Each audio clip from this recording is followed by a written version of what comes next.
1905 সালে Lord Curzon বঙ্গভঙ্গ করতে এসে ল্যাজ তুলে 1911 সালে দিল্লি পালিয়েছিল। অমিত শাহ, নরেন্দ্র মোদী তো কোন ছাড়। যারা বঙ্গভঙ্গ করতে পারেনি তারা বাংলা ছেড়ে দেশ ছেড়ে পালিয়েছিল। আর আমরা আর যাই হোক বশ্যতা স্বীকার করব না। প্রয়োজনে দেব মোরা এক নদী রক্ত, হোক না পথের বাঁধা প্রস্তুর শক্ত। অবিরাম লড়াইয়ের চির সংঘর্ষে একদিন সে পাহাড় তুলবেই, মানুষের সংগ্রাম চলবেই। আমি আপনাদের সামনে দাঁড়িয়ে আজকে বাংলার মানুষকে আশ্বস্ত করে বলছি, কেউ চিন্তা করবেন না, আমরা আছি। কারণ ভোটাধিকার তালিকা থেকে কারোর নাম ভোটের তালিকা থেকে বাদ যাবে না। ভোটাধিকার আপনার অধিকার, আপনারই থাকবে, কেউ কেড়ে নিতে পারবে না। আপনাদের আমাদের কর্মীরা আছে, যদি কেড়ে নেয় যে করে হোক, আইনি ব্যবস্থা নেওয়া হোক, রাজনৈতিক লড়াই হোক, বা দিল্লি চলো ডাক হোক, তৃণমূল কংগ্রেস দরকার হলে যা করণীয় আগামী দিন তাই করবে, কিন্তু মানুষ যাতে বিভ্রান্ত না হয়। ইতিমধ্যে 82 জন 83 জন এসআইআর কে কেন্দ্র করে আত্মঘাতী হয়েছে, প্রাণ দিয়েছে। বিএলওরা জায়গায় জায়গায় বয়কট করছে। অমানবিক কাজের চাপ হঠাৎ করে বলে দিচ্ছে লজিক্যাল ডিসক্রিপেন্সির নামে আজকে এই বুথে 300 নাম গিয়ে যাচাই করে এসো। ভাই মানুষ তো নাকি না মেশিন? একটা মানুষকে হঠাৎ করে কোনো প্রশিক্ষণ ছাড়া, কোনো ট্রেনিং ছাড়া, কোনো সুযোগ সুবিধা ছাড়া বলে দিচ্ছ 300 নাম যাচাই করে এসো। দিল্লির বাবাদের চাকর আমাদের কি পেয়েছে? তারা বিভিন্ন জায়গায় বয়কট করছে। তারা তো মানুষ। যেটা 2 বছরে করা উচিত গায়ের জোরে 2 মাসে করতে চায়।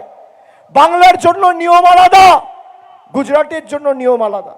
আমাদের বাংলাদেশি বলতো, আর 4 কোটি ভারতীয়র নাম বাদ গেছে উত্তরপ্রদেশ থেকে, তাহলে রোহিঙ্গা আর বাংলাদেশি কোথায় থাকে?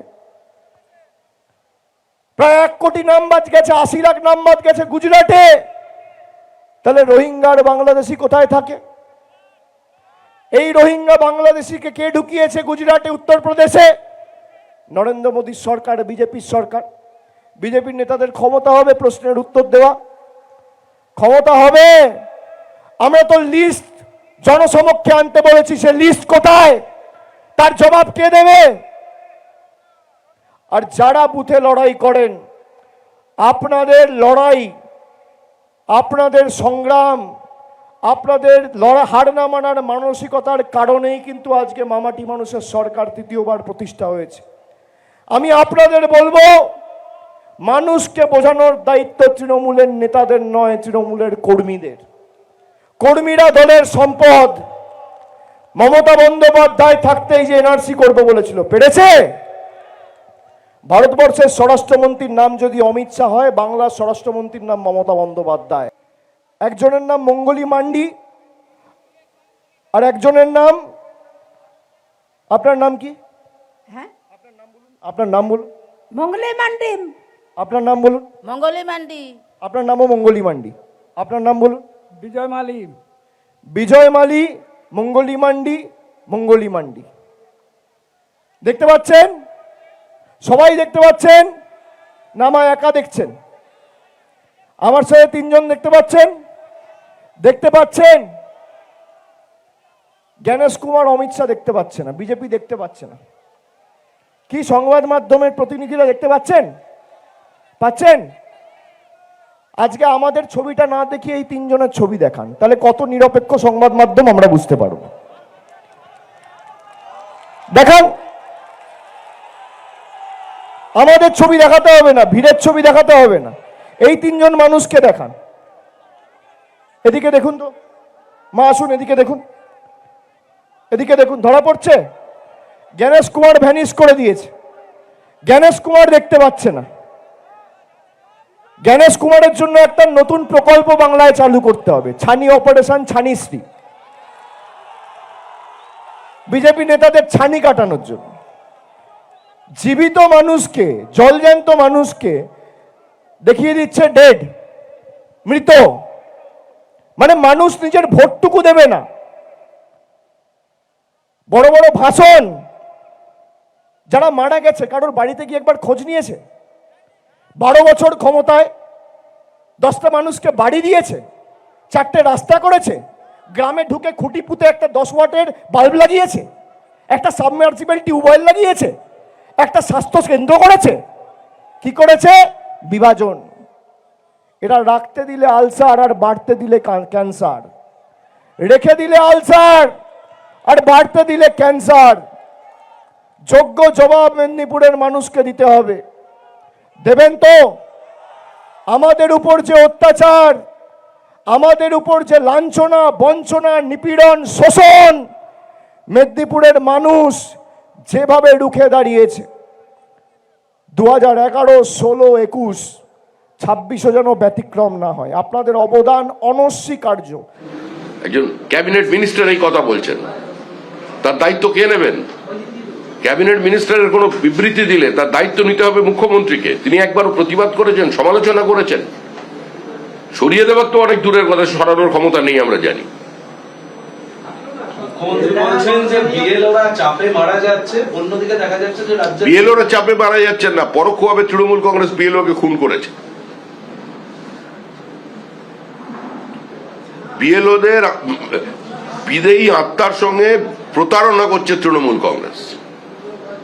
তৃণমূলের রাজনীতি বিভাজনের রাজনীতি, খুনের রাজনীতি, সমাজকে টুকরো করার রাজনীতি, সংখ্যালঘুকে দিয়ে সংখ্যালঘুকে খুন করার রাজনীতি, জীবন্ত মহিলা এবং শিশুদের বকটুয়ে পুড়িয়ে মারার রাজনীতি।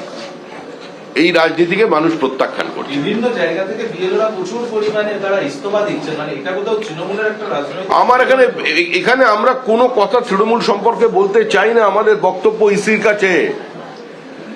গণেশ কুমার দিল্লিতে বসে থাকলে হবে না, তিনি কলকাতায় আসুন, মুর্শিদাবাদে যান, দক্ষিণ 24 পরগনায় যান, বীরভূমে যান, কলকাতার রাজপথে হাঁটুন, এখানকার সুশীল সমাজের সঙ্গে কথা বলুন, সাধারণ মানুষের সঙ্গে কথা বলুন, মেট্রো রেলে একবার উঠে ঘুরুন। মানুষ কি বলছে, মানুষের কি দাবি, মানুষের কি কণ্ঠস্বর, সেটা শুনতে হবে। আর রাজ্যপালকেও শুধু রাজভবনে বসে থাকলে চলবে না। আমি জানি তার শারীরিকভাবে তার একটু সমস্যা হয়েছিল, এখন তিনি সম্পূর্ণ সুস্থ। তিনি যান, সংবিধানের তো রক্ষাকর্তা তিনি কাস্টোডিয়ান, তার নামে রাজ্য সরকার পরিচালিত হয়। তিনি একটু মুর্শিদাবাদ যান, তিনি গোয়ালপোখার যান, তিনি দক্ষিণ 24 পরগনা, উত্তর 24 পরগনার বিভিন্ন জায়গায় যান, বিএলওদের সঙ্গে কথা বলুন, সাধারণ মানুষের সঙ্গে কথা বলুন, যারা কোনো রাজনৈতিক দলের পতাকা নিয়ে রাজনীতি করেন না, সরাসরি ময়দানে নেই, নির্বাচনে ভোট দেন বা ভোট দেওয়াটা তার অধিকার বলে, তার দায়িত্ব বলে মনে করেন, সেই মানুষের সঙ্গে রাজ্যপাল কথা বলুন, রাজভবন থেকে বেরিয়ে আসুন। পশ্চিমবঙ্গে এখন সাংবিধানিক সংকট নয়, সাংবিধানিক ব্যবস্থাটা ভেঙে গেছে। আর সাংবিধানিক ব্যবস্থা যখন ভেঙে যায়, যখন সুপ্রিম কোর্টও বলছে এখানে সংবিধান এখন প্রশ্ন চিহ্নের মুখে, যে ভাষায় কালকে সুপ্রিম কোর্ট পুরো পরিস্থিতির ব্যাখ্যা করেছে, তারপরে রাজ্যপাল রাজভবনের মধ্যে তাকে আবদ্ধ থাকলে চলবে না, তাকে বেরোতে হবে রাস্তায়। এবিপি আনন্দ, এগিয়ে থাকে, এগিয়ে রাখে।